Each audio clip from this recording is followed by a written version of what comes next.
So these are the new SpongeBob Tower Defense codes that you can use. Now, these codes are very OP, so make sure you use them right now. So, the first thing you're going to want to do is, of course, open the codes tab on the left. But first, you have to be level 10. So now, I'm just going to type in the codes that we can use, or we can actually go on ahead and move to the notes so you can see all of the effects and gift that you can get. So here we have the SpongeBob Tower Defense codes. And as you can see, the first one is 1 million likes OP.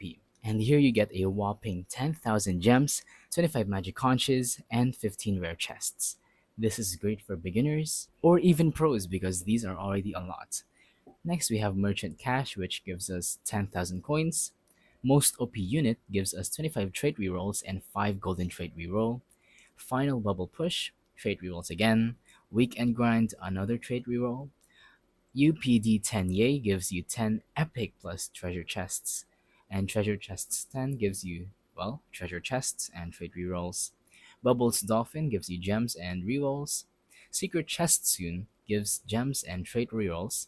New Day New Grind gives 2 spatulas, 2 times EXP, and 1,000 gems, and 10 rerolls. Raid for Loot gives you 1,000 golden spatulas, which is a lot. Saturday is 4 SBTD, gems and bubbles capsules. Buff Patch gives you 5,000 gems. Live for Update 9 gives you 2,000 gems and, well, 2 times gems. 100k on the cord gives you trait, rerolls, and gems. And Summon Me a Secret gives 5,000 gems. Those are all the working codes right now, which can be used in your codes. So make sure that you use them right now before they expire so that you can get these amazing rewards. They are very generous with their codes, so make sure to take advantage of that. So, thank you for watching. Don't forget to leave a like, subscribe, and let us know in the comments down below if the tutorial worked or if you have any questions. Thank you and goodbye.